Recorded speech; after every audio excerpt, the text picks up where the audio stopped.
On America Can We Talk, I talk about election integrity, border security, healthcare freedom, race relations, energy and tax policy, education policy, free speech and assembly, freedom of religion, and all other issues that touch on the God-given right of every American to life, liberty, and the pursuit of their version of happiness.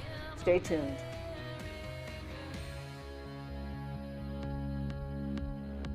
You preach your tolerance, but lecture me. Is there no end to your own hypocrisy? Your God is power, you have no shame. Your only interest is political gain. You hide your eyes and refuse to listen. You play your game. Coming up next, America Can We Talk with your host, Debbie Georgianos. I've got a feeling that the tide is... And hello and welcome to America Can We Talk. I'm Debbie Georgianos. Thank you so very much for tuning in. Love my Thursday shows. We have a great in-studio audience. I appreciate them so much. And a great guest today. We're going to have an in-depth conversation with Victor Avila. Before we turn to him, I want to mention a couple quick things. One is I'm very grateful for Brighteon Television, who's picked up this show. And if you ever miss a show or you want to see what other shows Brighteon carries, it's Brighteon, B-R-I-G-H-T-E-O-N, Brighteon.com. Mine's the best show on there, but there are other great ones. There are actually there's very serious substantive commentary, very serious thinkers, and a lot of people whose names you would know, Ann Vandersteel, just a lot of people who do a great job, and they really give the opportunity for serious commentators, serious thinkers in America to have a voice on television. So thank you to them. Please check out Brighteon.com. And second, I also want to thank Real News PR. This show comes out of a studio in Dallas. I know it looks like we're in New York or Washington in a Fox News studio, but we're right here in Dallas. And Real News PR has just beautiful studios here and very professional staff, including my producer, Emilio Diaz, who's just on top of it all the time, or like 99%. He's waving his hand back there, so I'm saying 99% of the time. No, all the time he is. And finally, I want to thank Krista Branch. That music that you hear in the beginning, I Am America, that has become so tied to my show. I love it. Krista Branch is the singer. Her husband is the writer of both music and lyrics. I mean, yeah, music and lyrics. And when she agreed years ago I could use it on the show, she just said, please give me credit once in a while. So I always do. Krista Branch, great, great singer. Many, many patriotic songs. They're just great words. In fact, someday on the show, I'll read all of the words to just that one song. They're pretty heart-melting. But today on America Can We Talk, we're going to be interviewing someone in studio, Victor Avila. I'm so glad he could be here. And he's joined us a couple of times, I guess maybe several times in the past. Previously, when he joined us, he was talking about his experience on the border here in America. He worked for ICE, and he worked as a border agent, and he also was involved in an incident on the Mexican side of the border in Mexico, where really he and his partner found themselves in a very dangerous situation, essentially in a gunfight with a Mexican drug cartel. Most unfortunately, Victor's partner was killed by this Mexican cartel, and Victor, survived, although did receive numerous gunshot wounds, and wrote a book about it and talked about it. But he really has been advocating for securing the American border, the southern border, and he goes down there, and so he's actually gotten to know many, many people engaged in the professional effort to enforce America's southern border. So we're talking about the border. He just came back from Israel, which, as you know, I love Israel. I want to talk about all that he learned there. They especially went to study how well a country who's actually committed to enforcing their borders, how they do it.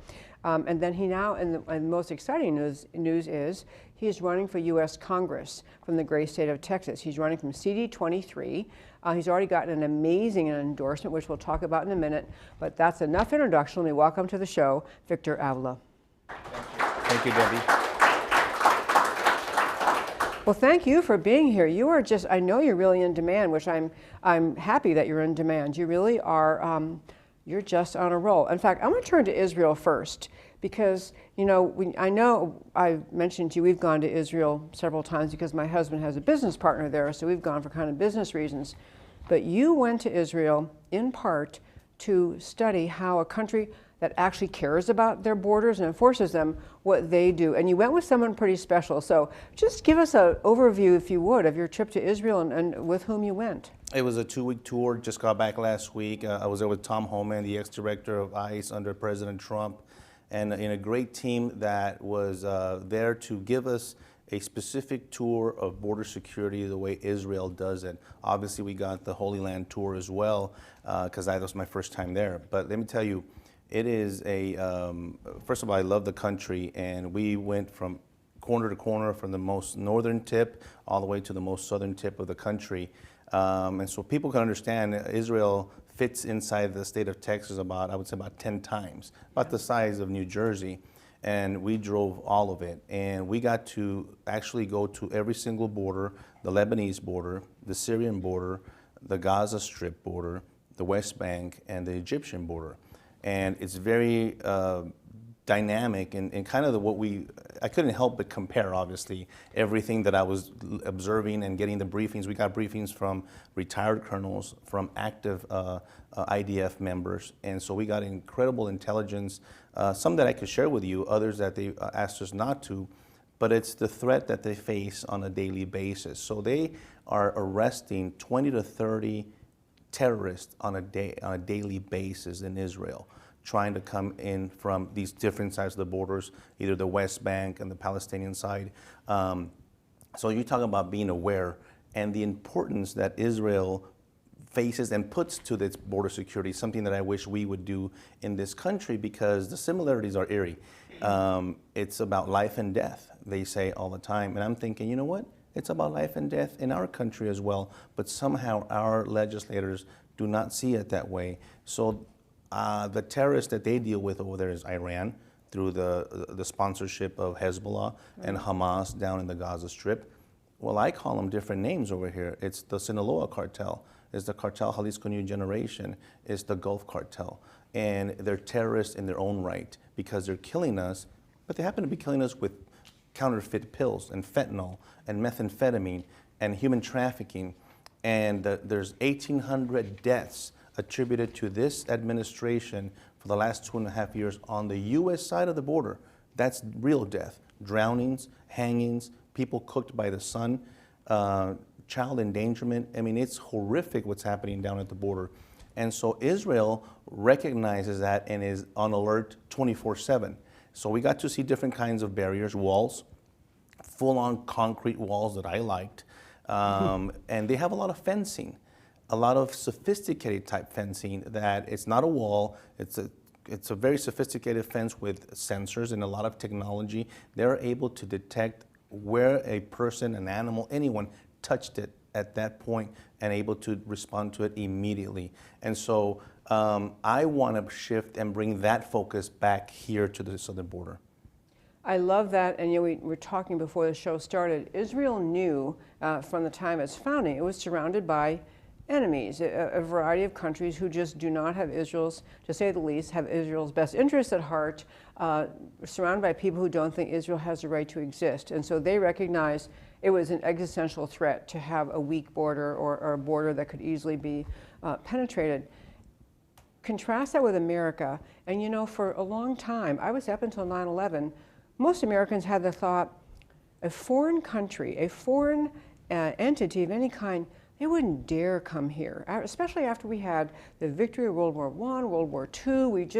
We were the world's single superpower, and we felt invincible. And so I'm not excusing the failure to enforce the border now. I think it's entirely different political reasons. Right. But we didn't develop the will Israel did from its start to say we have to have borders. We have to have firmly enforced borders, walls, and such. So did you learn things that you watched? I mean, you talked about this fencing. It was wired in some way. It was. So is that something you can see working at portions of the southern border? Absolutely. Americas? The different type of, the technology, obviously allowing the technology to work to begin with. We have some of that technology in our own southern border, but it's turned off right now. We have special lighting, we have special sensors, some are active. Have it as turned off? Yeah, I've been down to the border where I've talked to the agent and say, well, this part of the wall, where the wall ended, they also turned off the lights, they also turned off other technology, not allowing our border agents to use that technology. You see, the walls are part of a system, and this is what I love about Israel. They understand that the wall is not the solve-all,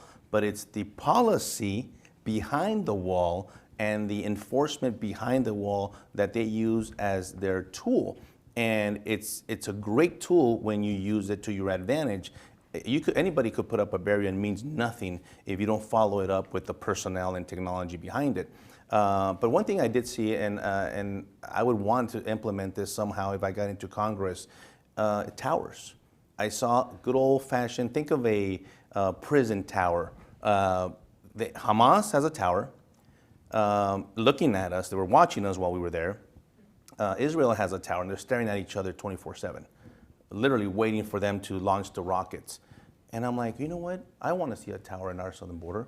I want an agent, whether we have to put bulletproof glass, because cartel will more than likely want to shoot at them.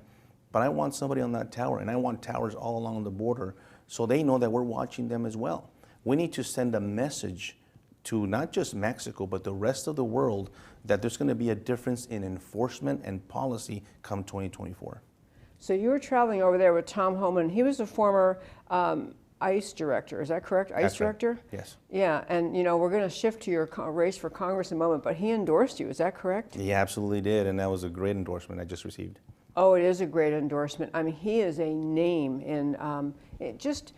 certainly among people who support border control, but really as representative, a strong patriot, someone who stood with President Trump, was, that's wonderful. He's mad, he's a madman, he's angry, and he uses another word, and I share that passion that he shares about we're watching what we're watching happen, and it's very disheartening, and when you feel helpless that you can't do anything about it, and they're doing it right in front of our face. And we're talking about this administration under Alejandro Mayorkas and their dereliction of duty, really what it comes down to it.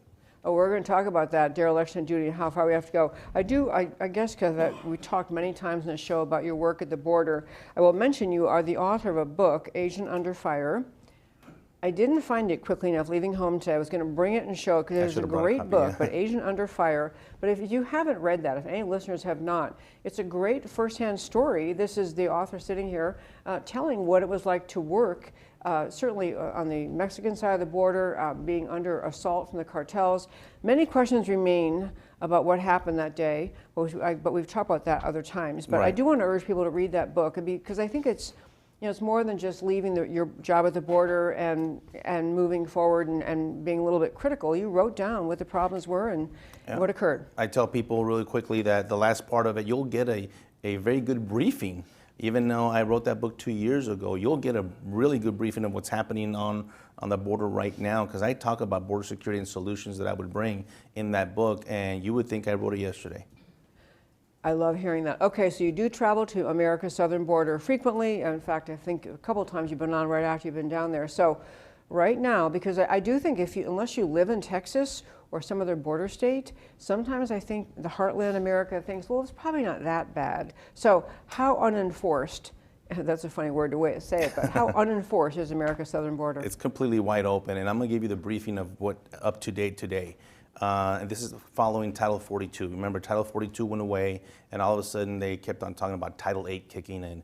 Title 8 is the law, and you can't choose whether the law kicks in or kicks out. It doesn't when you enforce it and when you can't. I kind of compare like to DUI or a DWI, where the mayor will tell the chief of police to tell the police officers, you know what, you're not going to enforce DWI anymore. You will pull people over, you will identify them as drunk, but then you're going to let them go. Well, that's what we're doing at the border. It makes no sense, right? Well, that's what's happening at the border. But for some reason, because it happens to be immigration law, it's not enforced. What's the difference? It's a law. It's in their books. And Title 8 is not being enforced, even though after they said that Title 42 had gone away, they were going to start enforcing Title 8. Title 8 is illegal entry into the United States, illegal reentry, 1325, smuggling, 1324. So what's happening today is they started sending people back, mostly Mexicans and Central Americans. So they're coming in smuggled, undetected, and circumventing that because the cartels know how to adjust.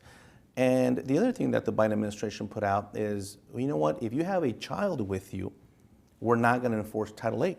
So guess what's happening? Everyone is showing up with a child. And because human trafficking is my subject matter expertise, I could tell you, because I've already seen it, a lot of those people that are bringing our child are not their parents. And so you see a number of child trafficking numbers go up, and human trafficking and exploitation of these kids that are being used for that purpose. It's a prop. if I show up with a child, you're not going to prosecute me under Title 8. You're going to put me in a camp, and you're going to let me into the country. Okay, so Title 8, now that 42 is gone, Title 8, the normal process were to be followed is that if you cross the border and you don't have a legal right to be here, what is it the border agents are supposed to do with you? You get arrested, you get prosecuted for 1325, which is the minimum charge. But here's the problem that a lot of people don't talk about.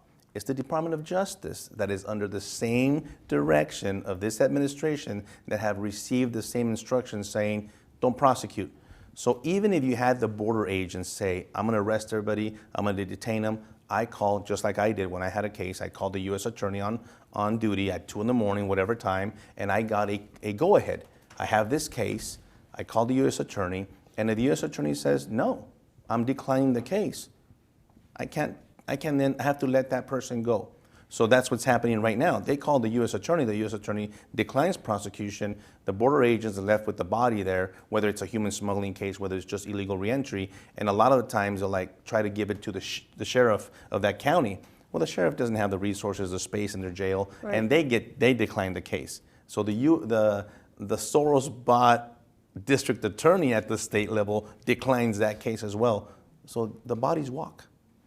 So this is obviously referring to people who are detected, who've crossed and somehow came to the attention of the border agents, and there are many who never do. They get right past the border without. Let me tell you real quick, 1.8 million gotaways that we saw on a camera, we detected on a sensor, but we didn't get them. We saw them come in, meaning that there's no agents at the border. There's some sections of the border in Texas that 80% of the Border Patrol agents have been pulled off of for either hospital watch or processing. They're not there. So we see them. We have agents monitoring these cameras, and we've seen 1.8 million people come into the country and done nothing about it. This is the known gotaways. We're not even talking about the unknown gotaways. Exactly. 1.8 million, is this since Biden took office? Right. Since Biden took office. And I know it's almost obvious to state, but it seems important to say, at least another marker to lay down. When President Trump was in the White House, he had very different policies. He whether it made in Mexico policy, he just had a policy, we're not just going to have an open southern border. President Biden, or he who occupies the White House, got in, and one of the very first things he did was eliminate most of what President Trump had in place. That's right. So very quickly, what is it Biden's policies did to replace what Trump was doing? What did he? Besides and beyond getting rid of Trump's policies where we're working, and the border was the most secure ever under President Trump, is the lawlessness, that I call it, of enforcing our laws. So not only did he do away with a policy, he said we're not even going to enforce immigration law to begin with. So what's happening right now is they're allowing illegal aliens to come in through the river and giving them access. They're allowing them to come in through a port of entry.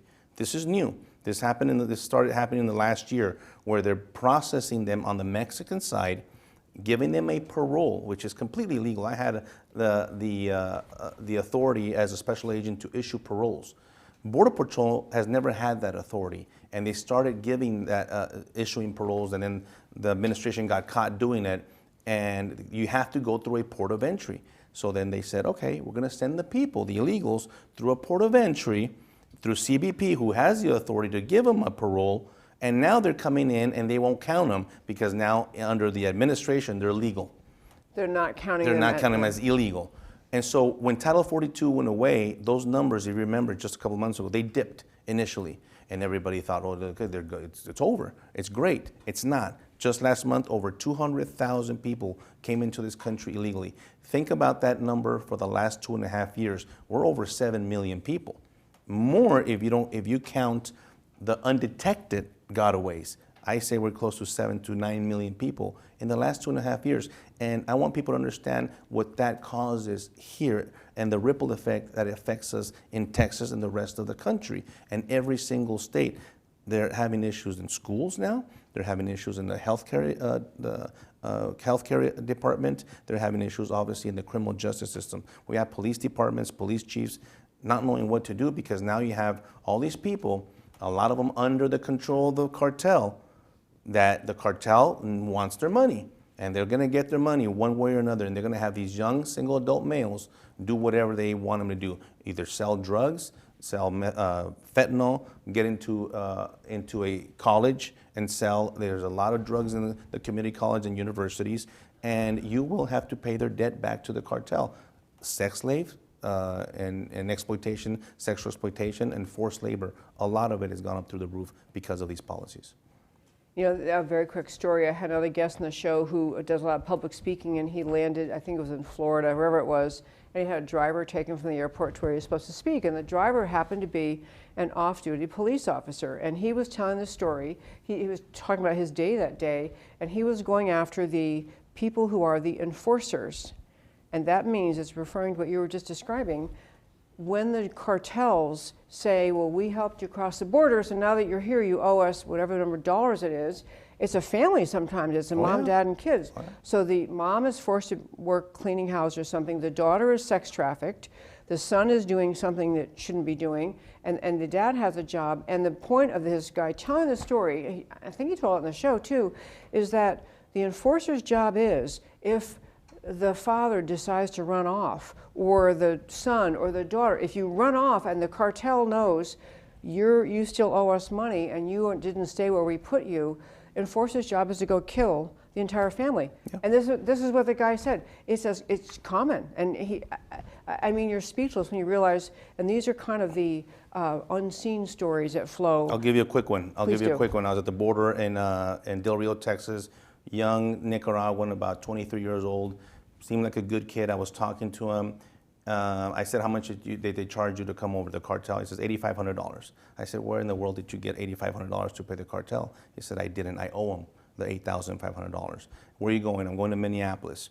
I said, have you ever been to Minneapolis? No. It's tropical weather in Nicaragua. And I said, you're going to freeze your eyeballs up there. And I said, how are you going to pay him back?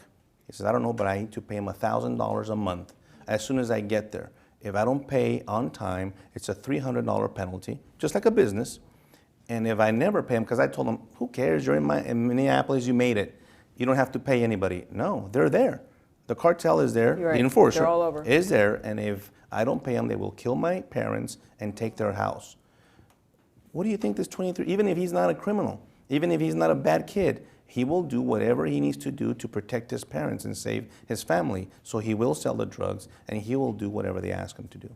And all of this flows from the decision to not enforce the border. To have, That's I mean, all we have the Biden administration, which, you know, is odd because this whole lax border security is sold by leftists as, you know, well, we have a lot of sympathy. These poor people, they're in poor countries. They just need to come here, and we want to help them. And really, they are directly responsible for murder and all that you're describing. Okay, you know, we could go on about the border because I think I do try to touch on it regularly in the show because I think that many people, especially if you live in, I don't know, upstate New York, you might not realize what it's like down here, but this is all of America. I want to turn to you, so you're running for Congress, which is pretty darn exciting, and you're running from CD 23, Congressional District 23, which has a portion of it runs along the border. Almost all of it, yeah. Almost all of it. So it's from San Antonio to El Paso, Bexar County to El Paso County, 834 miles. It's one of the biggest districts in Congress. And you know, I'm from there. I'm from El Paso. I used to live in San Antonio, and I'm going back. I'm going back to want to do everything that we're talking about. I've had about enough.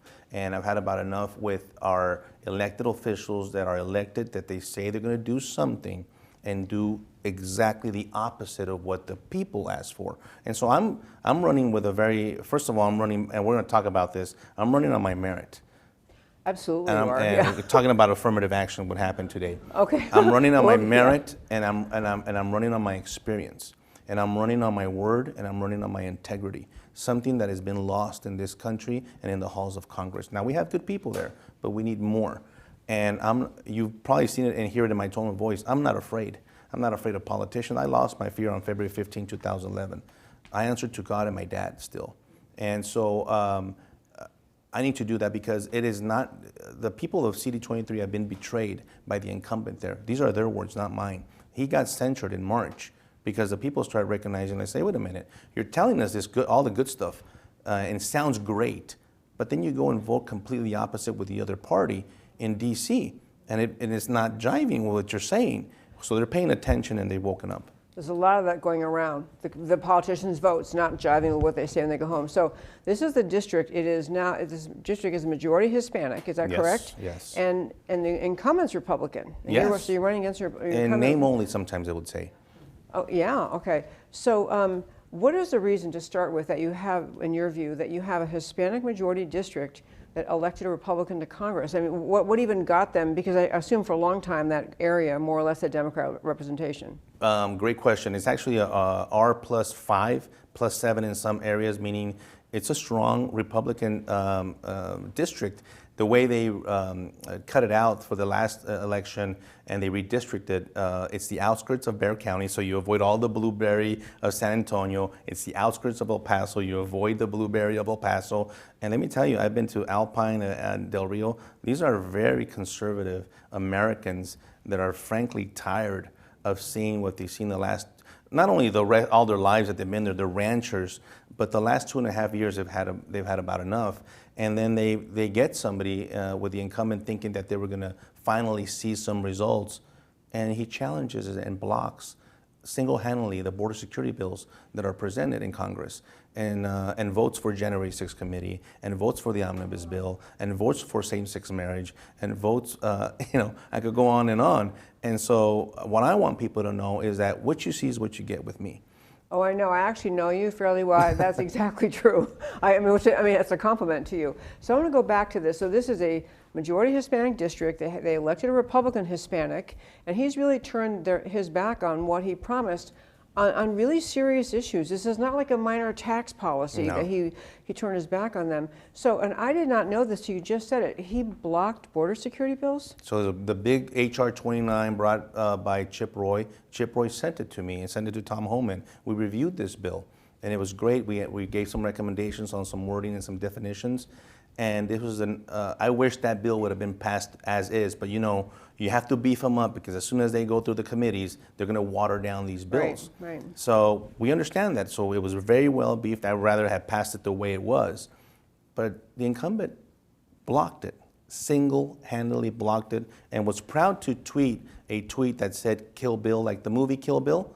He killed the bill. Oh my gosh. And so what they did is they tried to salvage most of it and absorb most of HR 29 into HR 2, which was passed by the House. And obviously the incumbent was forced to vote on that one. He knows he would do political suicide if he voted against it. But his portion of what he wanted in that bill was taken out. So I'll tell you a quick example. One of the things that I talk about, and I've talked about for many years, and it's in my book, is designating the cartels as foreign terrorist organizations. I've been talking about this for a long time, and he asked for that, and he sells it like he wanted that same designation. Mm-hmm. But really what it said is, this is where you have to really pay attention, that he wanted the State Department to conduct a study. Oh. Well, you know what? I've conducted the study, and I have 3 bullet holes to prove it. Yeah. And I know that these cartels are terrorists, and I want them designated as such. I want the true designation by the State Department, because it would change the dynamics of how we go after them. And so he's playing games. I'm done with playing games. I want to be very forward with the people, that this is the way I'm going to vote, this is the way I'm going to represent them. Very simple, based on what is best for the community. Not for me. I'm applying for a job like I did all my career. The only difference is that the voters get to decide who gets this job. And if you don't want me after 2 years and you hate what I did, kick me out of there, please. This is not a career that I'm looking out to do for 20 years. I want to have enough time to make a difference in border security, but we'll talk about other issues, because there's a lot of other issues that I'm passionate about as well. I do have a few more topics, so questions on border security. The usual argument is that the Democrat Party does not support border security because ultimately they're trying to get enough people into America who are illegal aliens, and they'll magically have enough power someday and they'll all become citizens, and they think they've expanded a permanent Democrat voting base. That's the argument, though. Democrats never care about border security. And the argument about Republicans not being strong enough on border security is the idea that Chamber of Commerce type thinkers are saying, we got to get more people in here to do jobs Americans don't want. And so there is not really the fire in the belly of either party in Washington to make strong border security policy. Is that fair, or do you think that's an exaggeration? Boy, you hit it right on the head. I mean, that's exactly what's happening. But it's gotten to the point where, listen, I'm not going to be apologetic for being America first. I'm not apologetic for being a conservative and for putting Americans first. I want my kids to have the opportunity to get that job first. I'm all for people coming to this country legally. And I know that this country, the United States of America, gives a lot of visas for foreign workers. And there's certain limits that must be there, but we have to give our American kids the opportunity first. There's a record number of vacancies open right now. We can't even get our own kids to go get those jobs. So you still want to then bring other people? How about we work on our own kids and get them out of this indoctrination that they've been for the last several years and possibly decades to get them back into the workforce, especially after the pandemic. And they kind of said, well, I want to have the government take care of me, and that's what the Democrats want. They want the control. They want to be able to give you freebies and have the control over what they want, not what you want. Exactly, and that whole freebie mindset, really, you are very much under control of the government then. If you're just waiting for the next handout, you're going to do what you're told, you're going to vote for the party that keeps, it's very, it's transparent what the result is. If you keep on giving handouts, you're just cultivating a weak society that can't be self-reliant, can't be independent, you're just waiting, you're empowering the growth of government. So I love to hear you say all of that, and you do on the subject of unemployment. We kind of joke about it, but every place we go, we try a new restaurant, every business, help wanted, help wanted. We all say, well, if the talk show doesn't work out, maybe we can wait table. I waited tables for years growing up. I mean, in college too. Okay, so the border things are one thing. Enforce the border, maybe bring some of the technology you saw in Israel.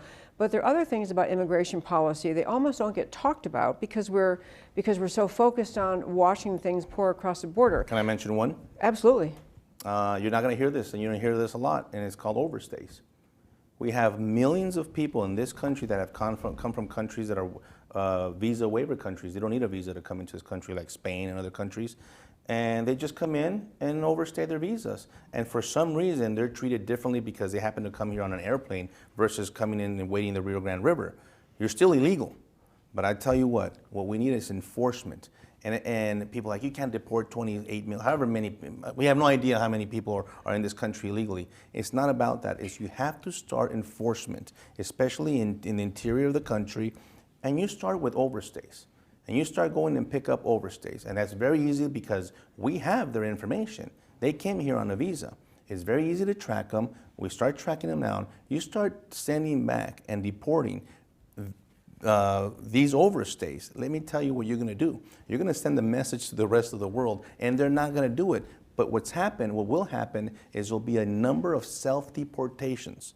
Because the people are going to see what's happening, and they're going to say, I'm not going to wait for the government to come pick me up. I'm just going to pick up and go back to my country. That's what you have to go. You might not get to the 20 whatever million, but you're going to make an impact in this country to send the message that it's not going to be tolerated anymore. Love that. Visa overstays is a very simple and defined category. As you say, we should know where they are. At least we know where they left, their last known address, and that would send a message. There was also a statement out by President Trump as well as DeSantis, who both said we need to end birthright citizenship. And the quick story was people come across the border. They are not American citizens. They get here right before the mom's ready to give birth. And so they have a baby born in America. And they say, OK, we are an American. We now have a baby who is an American citizen.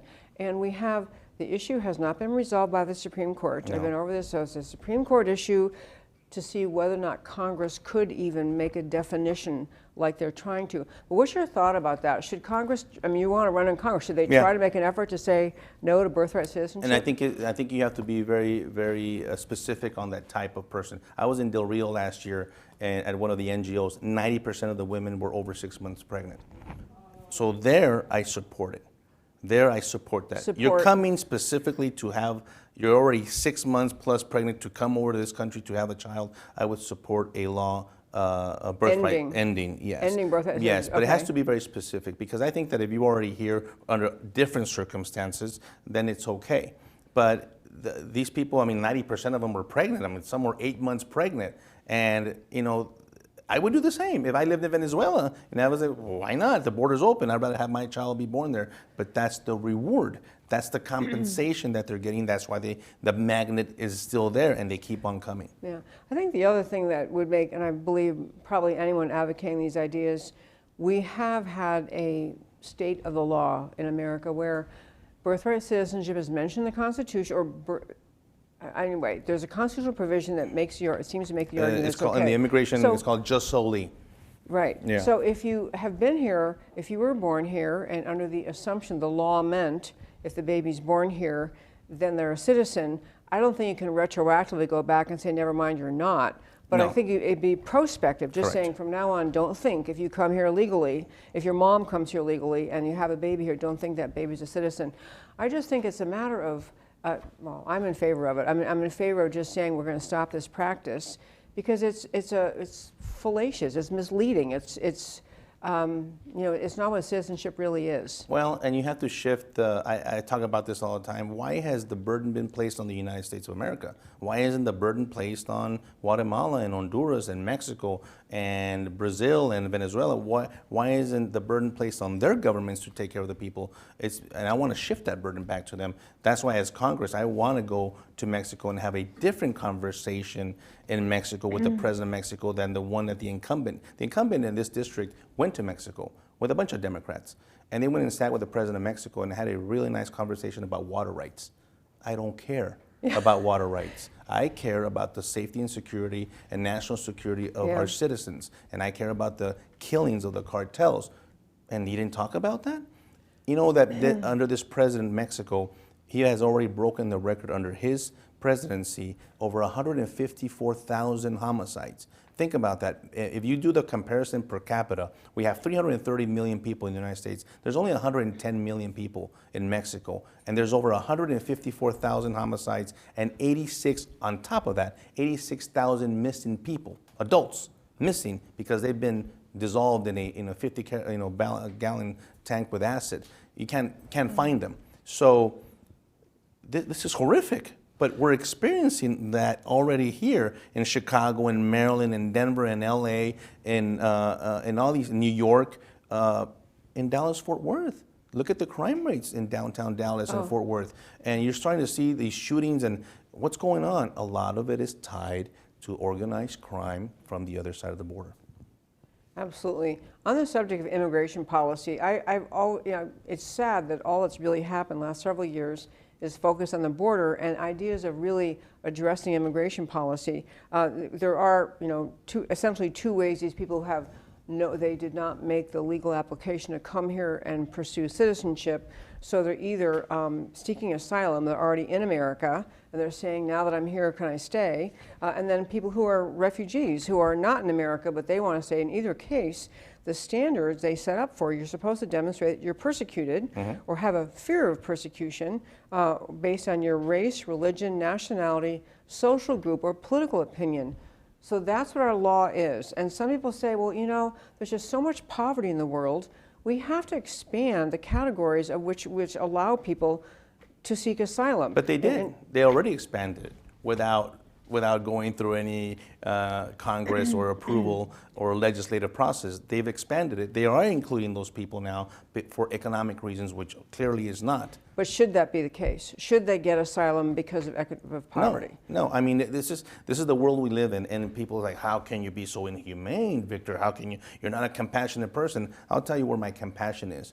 My compassion is with the children that continue to come and be trafficked, with the people, the migrants themselves that are being, that die of drownings, of hanging. They hang themselves in the desert because they're disoriented and they're going to die, or they burn to death with the sun. We have 1,800 deaths on the U.S. side under this administration of U.S. citizens and migrants themselves, the ones that are crashed down in the county, Crockett County, I think is the name. A smuggler crashed into the lady and her grandchild. I mean, it continues and happens almost every day on a weekly basis down there. Death. Yeah. And so asylum criteria, I talk to the illegals when I'm down there, and I say, why are you coming from Guatemala? Well, there's a lot of crime. You know what I answer them? There's a lot of crime here. Yeah. Where are you going? I'm going to Chicago. It's worse. You're not escaping anything. As a matter of fact, You just subjected you and your daughter to be multiply raped by multiple people. It's not, believe me, it's not just the cartels. It's the Mexican government and the officials that are corrupt. The ones that are coming to the Darien Gap and the jungle, they get assaulted by the soldiers. The men get raped. The men get assaulted. I mean, this is what reality. They would not be put through this process if the invitation wouldn't stand from this administration to come over. So you would actually be protecting people, and you would actually be saving lives if you would defend and save and secure that border. Yeah. Absolutely true. And the reason I was at a meeting recently, they were talking a lot about immigration policy, and you do hear people, especially on the left, the argument about not being so worried about the southern border and wanting to have more immigration is, well, America is a rich country, and we have poverty around the world, and so poverty should be, and I'm explaining why I asked the question. The argument is being made, poverty should be a basis for getting into America and being able to be granted asylum, because at home I can't find a job with too much poverty, I want one here. But that would bring, I mean, the numbers are staggering, the number of countries in the world where poverty is worse than America. I mean, the world is filled with people who are impoverished, and no other country has that as a criteria for granting asylum, poverty. And so if we start to do that, we just got to give up. There's no limit. Just give up. There's no limit, just let them out. Let me say something about poverty. I'm not opposed to helping other countries, but I just want to help the United States first. Then we'll help the other countries. Yes, and keep it strong. But I'll give you an example. My wife volunteers at this volunteer place, I forget the name, forgive me, but they feed, here in the Dallas-Fort Worth area, kids that during the summertime, they have no food because they're not at school. The only meal that they have is the one that they get during school. So when the summer comes, they have no food. So my wife volunteers, and they pack these thousands and thousands of lunch bags to give here in the Dallas-Fort Worth area. So you want to talk about poverty and hunger? We have it here in our own city. So why aren't we taking care of them? We have all this money, but we keep sending it everywhere. We keep sending money to, not to Israel, but to the enemy over there. We keep sending the money to Ukraine. I think we just sent an additional $6 billion erroneously. I want erroneously money to go to our southern border. Absolutely true. Absolutely. You know, I will tell you, with this border issue, I know it's a primary, probably the primary issue you're running on, and it should be. I mean, that district, Congress needs someone in there who's really advocating for America and for what has to happen to change policies there. But when you're elected to Congress, which is going to be on the primary next March, and then the election in the fall, a bunch of issues are on the table that I think probably also really matter to people in your district. One is the idea of protecting the rights of gun ownership. And I think that's one in which the incumbent did not stand up for gun ownership. And I just love to draw a contrast, you and your opponent, on gun ownership. Listen, I've been in law enforcement all my adult life. I'm a common sense, logical person. And because of my experience, I'm the first one to tell you it's not the gun that commits the crime. It's the person. One of my platforms is mental health. I want to bring special attention to mental health, and I want to see all these facilities that we've built on the border, and there's a lot of them, these huge soft-sided facilities. You've seen them. They popped up from all the way down in South Laredo to El Paso. I don't want to house illegal aliens there. I want to house our veterans, and I want to house homeless people with or without their consent. Now listen to me. You're not going to hear other people say this. I told you I wasn't afraid. But I was just in Washington, D.C., and you don't have to go to D.C. to see this. You can see it in any town in America. The homelessness problem and mental health attached to that problem is ignored. And what do? They're pushing people into the train in New York, and they're committing crimes. And you go and ask them, we're going to give you help. No, they don't want help. I want to live under the bridge. I'm not going to ask you anymore. I'm going to put you in these facilities, and you're going to get the help. We're going to put you in the facility to help you, not to hurt you, to get you the right medication, what you need. That's where I want to see our money, not to house people from other 150 different countries. Mental health is a big issue. Why? Because we see the people, the active shooters in our schools in Allen, Texas, that have mental health issues. Why haven't we really addressed the problem? is to identify these people and help them. And we don't, these facilities don't exist in the United States anymore. Whatever you want to call them and whatever they were called, they don't exist anymore. We have maybe mental health facilities. Mental health. I mean, you have a lot of private ones. You have psych centers, and they'll release you after 72 hours. I used them as an agent. We had somebody, we would put them in the psych center and let them evaluate in 72 hours, back to jail. Jails are not a mental health facility. Right. Right, and the other problem is, of course, many of the homeless they have drug addiction problems, Yes. alcohol addiction problems. They're not even answering coherently when you ask them, would you like help? They're not conscious of what's going on in their life. So, but back to the guns thing for a second. Yes. It's going to become a bigger issue in America because we do have increased gun violence in the big cities. All sorts of crime stats will prove that out, of shootings and murders, and so I think the left, I truly think the left intentionally creates chaos. They create disorder, they create dissension, and then we have violence, and their answer to violence is, well, take your guns away. So leaving aside people who are mentally ill, the average Joe American is not a criminal. How strong are you in the Second Amendment? I will never, ever limit the possession of a gun to a lawful citizen, ever. Because it's not going to be infringed. It's not going to be infringed under my watch, the Second Amendment. And people need to understand, and I say it every single time, the bad guy will always get a gun. Always. Right. Black market, he bought it legally. I don't care. He's the bad guy. He will always get it either legally or through the market. He will always get a gun and use it in a criminal matter. But what does that have to do with me, the legal abiding citizen that has taken the course, that has gotten the license, and whatever it is that we have to do in the different states? I'm not going to limit them. I'm not going to limit, and it goes beyond that, right? It goes beyond the possession of a firearm. I own firearms. I've never been a big gun freak, but I've always had a gun. I carried a gun all my life until I retired. It kind of felt weird not carrying a gun, and I still might carry a gun. Nobody knows, but You go. but I have my weapons, and it's the bigger picture of the protection of the Second Amendment here. It is the tyranny of the government that we need to protect ourselves against. Yeah, I think I mentioned to you in a text or a note earlier, but the Second Amendment primarily, in my view, is there to keep the balance of power between the citizens and the government. The idea that you as citizens can be disarmed and therefore the government has all the arms. This is what happened to them in Cuba and Germany and Russia and Venezuela. Once you decide, the government can decide who owns guns, assuming you are mentally healthy and, Right. and law-abiding. You really are surrendering an enormous balance of power to the government, and you won't get it back. I mean, and it just breeds. You talk about incentivizing people to become weak because the government supplies your food and your job and your home, and they've taken away your guns. You're just a helpless little peasant waiting to be controlled. The left put a lot of pressure on the incumbent here after the Uvalde shooting, because Uvalde's in the district, and he folded. He folded, and he voted to restrict you and me from gun ownership. That's not going to happen because I've been there and done this job for a long time, not just as a law enforcement officer, but as an American that understands the Constitution. And to me, it's very simple. You follow the Constitution, you're going to be fine.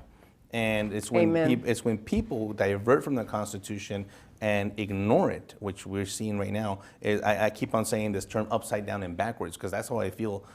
I'm in the twilight zone when I go down there. It's completely, we see illegal aliens boarding airplanes without any identification.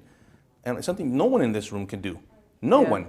But if you're illegal, you can. If you're illegal and endanger a child, nothing happens to you. But if someone in this room endangers their child, you're going to have the sheriff and the CPS on your butt immediately.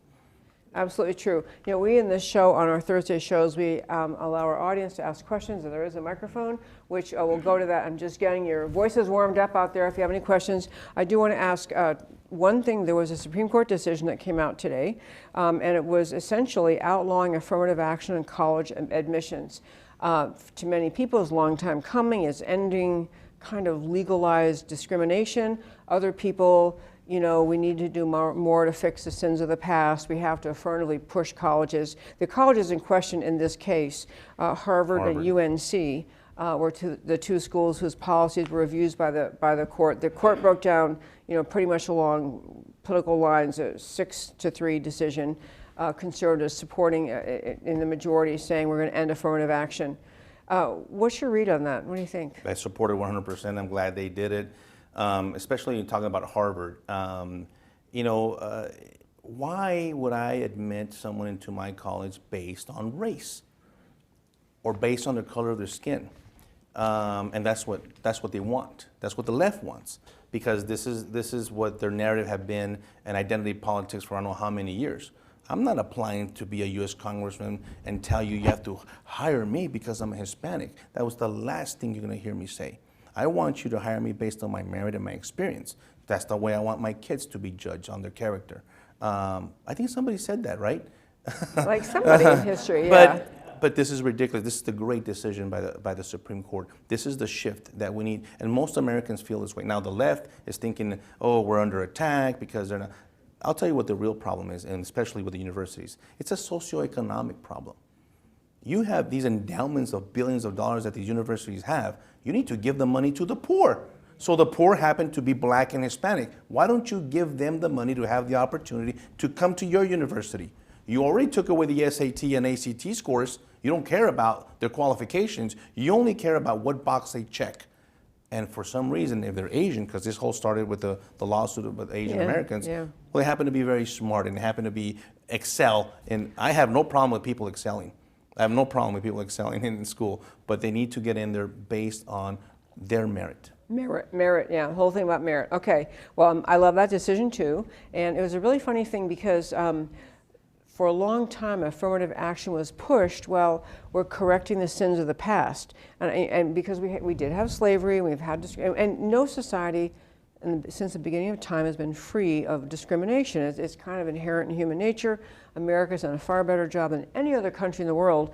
But the question always was, when you put affirmative, overcorrected, right? And what is the defining point when you say, okay, we've corrected enough?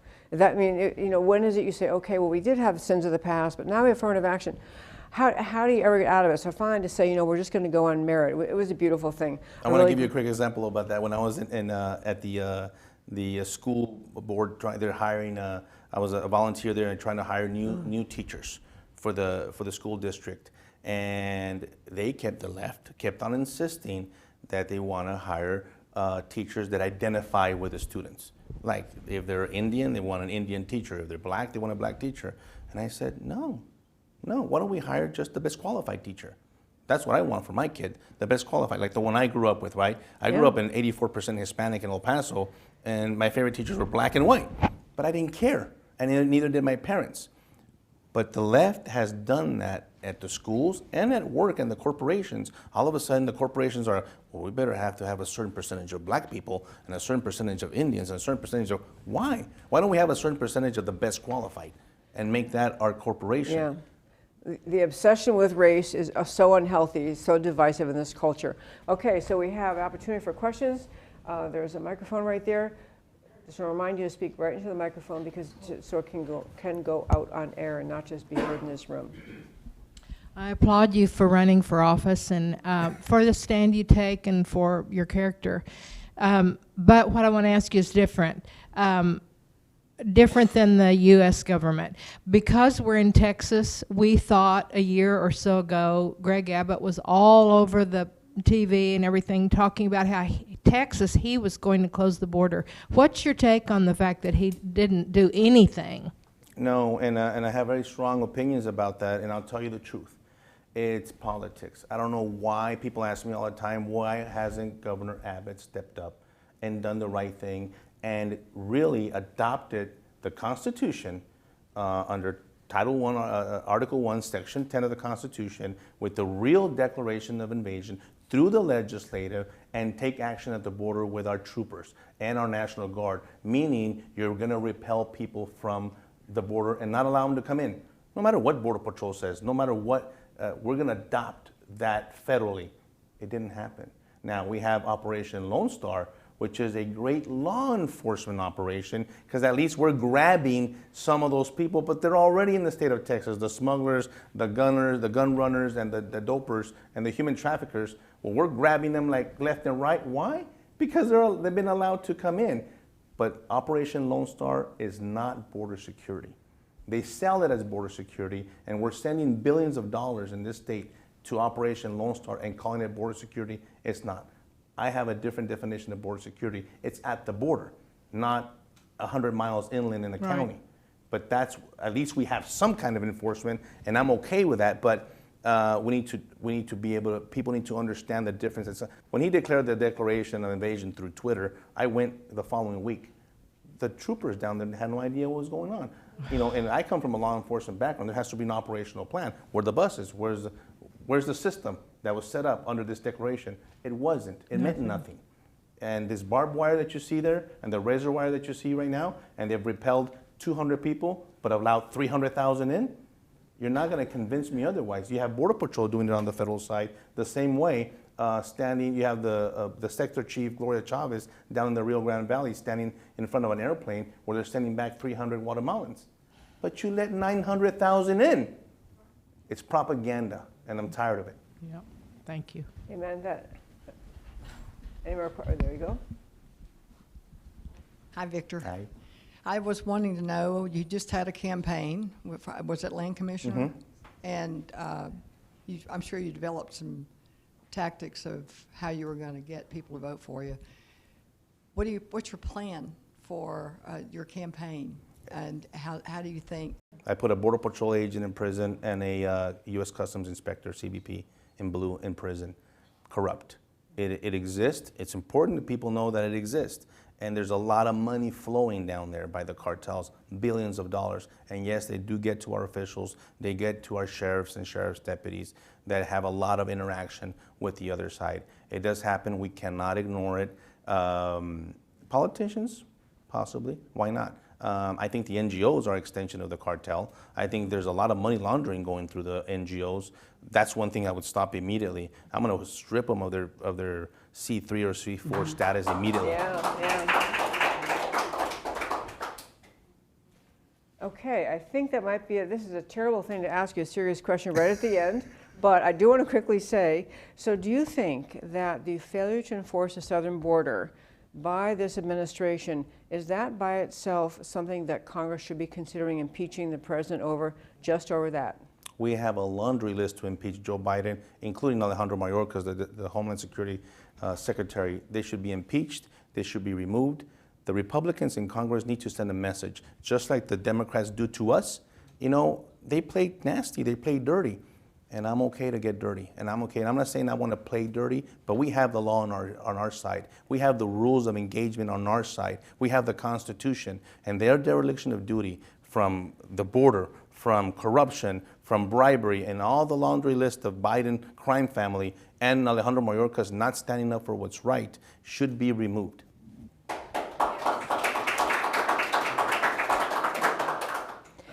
First of all, Victor Avila, I know you have a very busy schedule. Thank you for taking time to come here today. Just great to see you. Thank you for coming. Thank you. For being here. So people, if they want to find your website, can you put up his... VictorAvilaForCongress.com. Please go there. Your donations are very welcome. This is the part where I do terribly as a candidate. But I welcome your donations because this is how it keeps me traveling with the county. This is the only job that I've applied for in my life that I need to raise more money than what the job would actually pay in salary. It makes no sense. But I can't change that process. That's the process, right? Fundraising. And please go to the website and help out.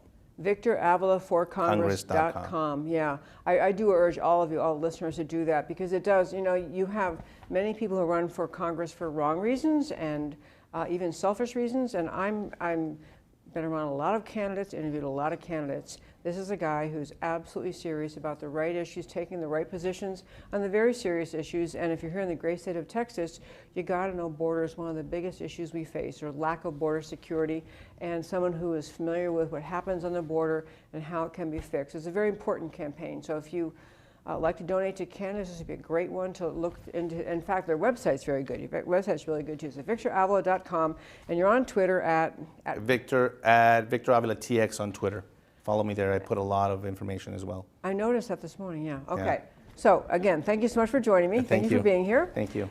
And I want to thank you for tuning in to America Can We Talk. We're doing a little bit of a summer schedule this year, and so we are not going to have an in-studio Thursday show again until July 27th. There will be shows, but they won't be here. We're doing some traveling, so but there will be an in-studio show on July 27th, and then in the fall, and then there'll be shows in August also, but not here. So we'll be back in studio once on July 27th, and then again on Thursday, September 7th, and we'll be back for the duration after September 7th. But I thank you for tuning into this show, America Can We Talk, every Monday through Thursday at 3 p.m. Central Time. I do this show to speak truth about America because America matters. And I will talk to you next time. Thank you. Can you hear us now? America Can We Talk? Truth about America. Can you hear